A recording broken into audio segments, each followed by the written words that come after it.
Do you or your children have ADHD and you're having a really hard time staying on track in your homeschooling?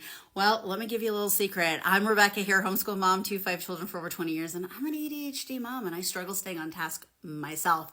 So keeping my 5 children on task as well can sometimes be a little overwhelming, which is why I created some job and chore charts to keep me and my children on task and to keep the communication open even when we're not having great weeks. So I want to give you these. Don't worry, they're yours free. I'm going to hand them to you. Let me give you a little tour of what I created and why. All right, you guys, I've got these on my computer here. These are going to be PDFs that you can download. You can upload them to a GoodNote. You can print them out. I highly recommend that you print them out, actually. If you want to GoodNote it on for yourself, that's fine. But I would make sure that you print these out, and I recommend that you have them framed, cheapy frames from Dollar Tree, nothing fancy, so that you can hand write on them and use dry erase markers, all right? So, and then you don't have to do a bunch of them. All right, so here we have a daily planner. I love this, and remember, it can double up as a writing assignment for your children. So you've got the daily planner here. You can have one per kid. You can do this however you see fit. You've got your date on here, the goals, circle which date it is, and then the child can write daily. What are their goals?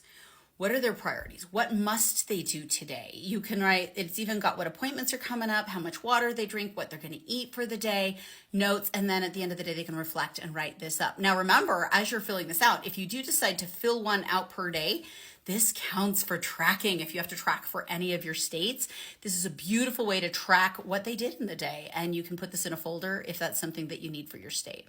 We did do several colors of this because we don't know if it's a boy, a girl, or you're putting it on your wall. So enjoy those planners, but make sure that you are either printing those out if you have to record them and keep track, or just put them in a Dollar Tree frame and use a dry erase and do this on a daily basis. All right, now we've got our daily chores. Notice multiple places for children. Write down what chore you want them to do, and then you decide together what days those chores need done. I have taken this where it's like, I will just outline around that Monday, because maybe they have a clean a bathroom here, and so I'll outline the Monday, and then they check the Monday off when they've done it. But then maybe I want them to vacuum on a Tuesday, so then I'll just circle the Tuesday here, and then they'll check it off when it's done. It's really up to you how you want to do this, but the important part here is that your child writes down the reward they want when they have accomplished the goals that you've set, whether it's an extra hour on Minecraft, maybe it might be a little extra dessert that day. Maybe it's some one-on-one time with mom or dad. These are mini rewards that they get at the end of the day when they've completed their tasks. Remember, this can be also, reading, writing, math, history, whatever it is that you want to put in there. Next, we have a family goals chart. This is, as a family, you decide. I think it's important that you talk about your wealth goals so that you're putting savings, so that when your kids understand that you're cutting somewhere else, they can see why it's trying to meet a wealth goal. Health goals, we're going to exercise so many times a week. Maybe you need a love goal. Maybe it's about we're going to all talk nice to each other and not mark on there how many times we do say nice things to each other, that kind of thing. So you get this, your spirituality knowledge. Then you have the fun activities. This has been a lifesaver for me a lot. And here's why. Sit down and brainstorm as a family. What are your favorite indoor activities? What are your quiet time activities when they need to be doing something on their own while mom's putting a baby to bed or taking a nap? Books they want to read, movies they want to watch, more activities you want to do together, favorite games you like to play, baking and cooking ideas. Now, this is really important, so that when your children are bored and your mind goes blank, what were we going to do? It's already pre-written, pre-planned. They can go to this list and check it off. Put this in your kitchen on one of your cupboards where everybody can see it. Okay, then we have the practice chart. This one is for the child who has a lot of work to do and needs to be, throwing a ball with dad every day. Maybe they need to practice a certain writing every day because their writing is weak. This is an opportunity for you to fill in anything you need. It can be a music practice.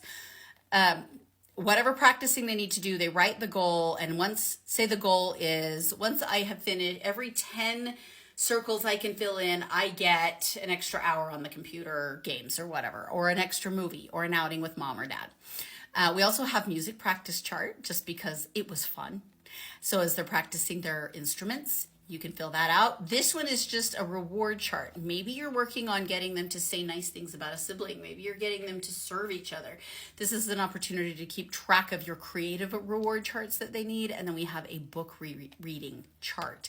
And once again, the goal, there's a place for the goal and there's a place for the reward that you can talk together as a family and plan. Those are the charts I have used for my children for many, many years. And what you're doing is you're teaching them to be responsible for their own lives, to help plan their own lives. And then you're putting it in their faces, because when you have ADHD, out of sight, out of mind. Am I right?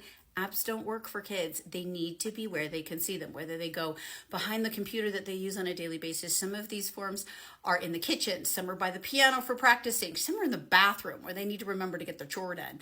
So you print these out, you put them around your house, put them in their faces. ADHD people, I'm one of them, we just don't do it unless we see it that it needs done. So make sure that you print these out. Click the link below. It's either in our link tree, or if you're in Instagram or Facebook, you can actually just say job chart or chore chart and we'll just send it to you. So get your free chore charts. I'm happy to share these with you. And if you're looking for more tips, make sure you follow for more.